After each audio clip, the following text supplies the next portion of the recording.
j'espère que vous allez bien. Je vous retrouve aujourd'hui pour une nouvelle vidéo et comme vous avez pu voir le titre, c'est la première fois que je me lance un petit peu dans ce genre de challenge.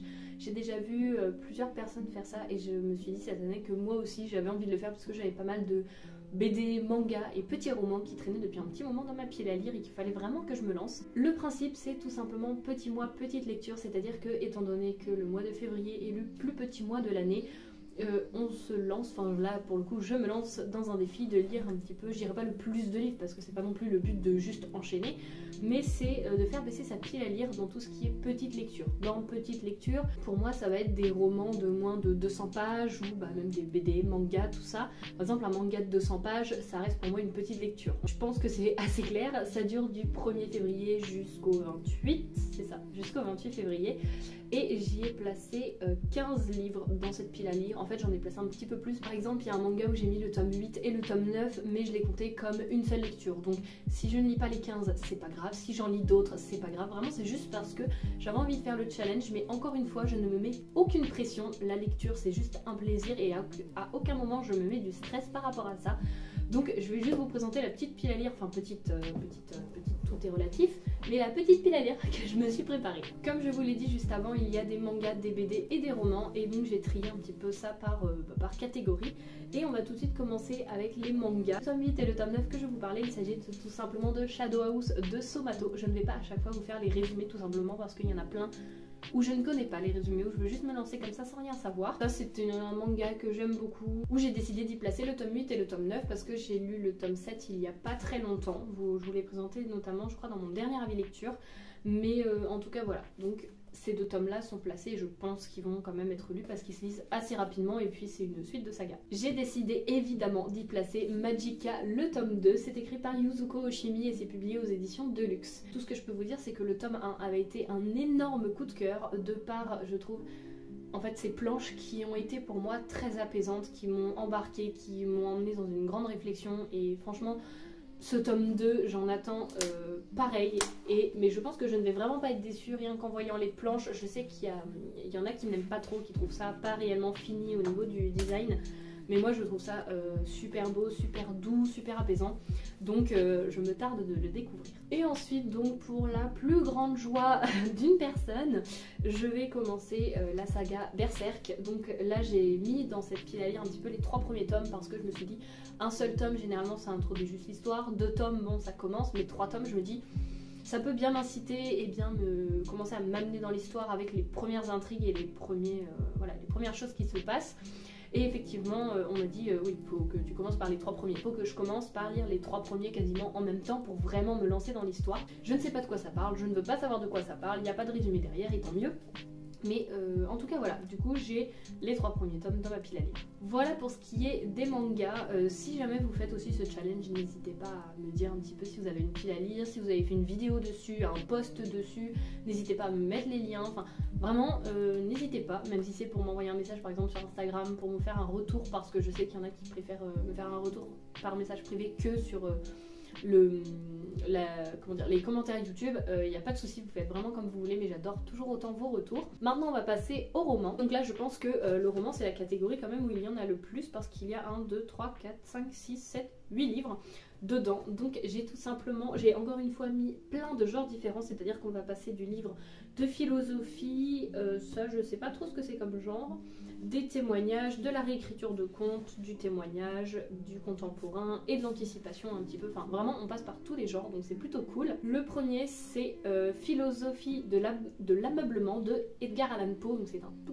tout petit livre mais c'est un livre de philosophie donc ça ne se dévore pas non plus comme ça.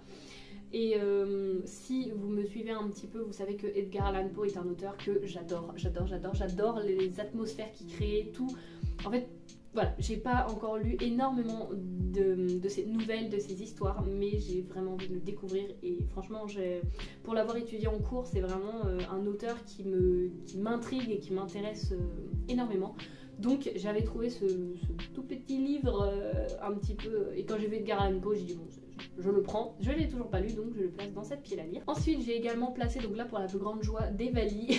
Si vous ne la connaissez pas, encore une fois je crois que c'est la personne avec qui je parle tout le temps pour les livres, pour tout. Et il s'agit de Stupeur et tremblement de Amélie Nothomb et c'est publié aux éditions Le Livre de Poche.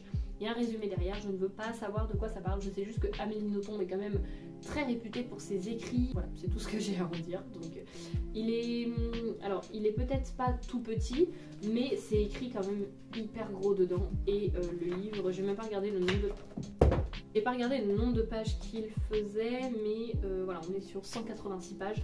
Donc ça reste quand même relativement correct pour cette pile à lire. Ensuite j'ai placé un témoignage, donc là qui fait à peu près 180 pages. Il s'agit de Marion, 13 ans pour toujours, de Nora Fraisse. C'est publié aux éditions Le Livre de Poche.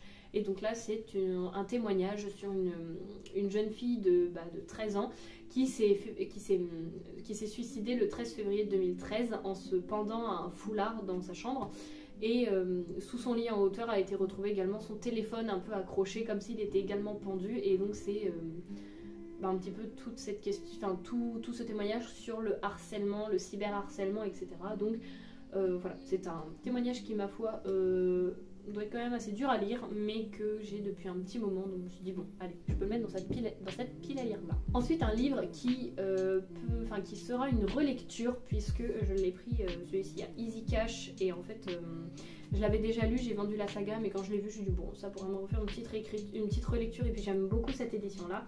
Il s'agit de L'Histoire de la Bête, donc publié aux éditions Hachette Roman, et là c'est je crois de Serena Valentino, si ma mémoire est bonne. Ça, c'est de Serena Valentino, et tout simplement là c'est un petit peu comment la bête est devenue une bête, en fait, comment est-ce qu'il est devenu méchant, etc. Je me souviens un petit peu de l'histoire, mais pas de tout, c'était le tome 1 de la saga, et en fait vous voyez, on a un côté où on voit la bête, et l'autre côté où on a le prince. Donc voilà, c'est un petit roman, c'est quand même très aéré, j'aime beaucoup le format qui est un peu carré, et où vous voyez que les pages... c'est pas tout condensé et tout, donc ça peut se lire quand même assez rapidement. En tout cas voilà, ça fait une petite relecture d'une réécriture, ce qui peut être assez sympathique. Un autre témoignage, donc là il s'agit d'un témoignage sur le handicap, donc sur la trisomie 21, il me semble que c'est sur... Ouais, la trisomie 21. Il s'agit de 23,5 de Christina Nering, je sais pas comment est-ce qu'on prononce, c'est Les aventures d'une mère, de sa fille et d'un chromosome surnuméraire, et c'est publié aux éditions Premier Parallèle. Et donc là c'est tout simplement la mère qui témoigne un petit peu de tout ça.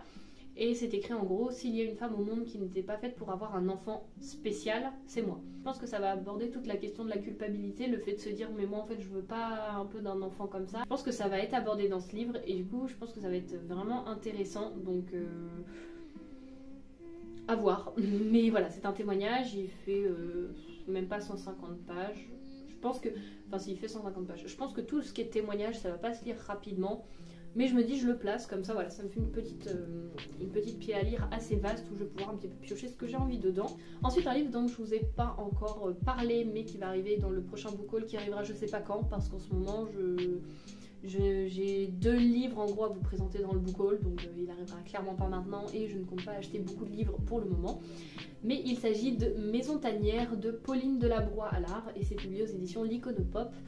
Et c'est tout simplement une jeune femme qui se retire loin du monde et qui chaque jour présente une petite histoire, un poème, un vinyle, une chanson, des petits moments de la vie simple. Donc on a, voyez, c'est un livre qui a l'air très tranche de vie, très agréable à lire, qui voilà, peut faire voyager.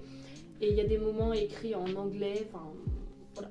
Du coup je me suis dit que ça pouvait être sympa, il est très court, ça doit se lire assez vite.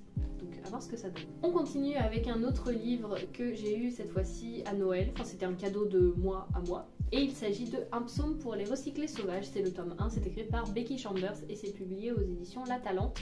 Et donc là c'est tout simplement une histoire de moines et de robots, il me semble, c'est quand les robots ne veulent plus se soumettre à l'humain, je crois que c'est un petit peu comme ça. En fait on va suivre un petit moine de thé qui est bouleversé par l'arrivée d'un robot, voilà. Après je suis pas sûre du reste et puis j'ai pas trop envie de le lire, mais il a l'air trop bien et je l'ai entendu sur la chaîne de Alex Booking en Prada, et alors elle a beaucoup aimé cette lecture et vu la thématique ça me donnait vraiment envie de le lire, donc puis j'aime bien la couverture.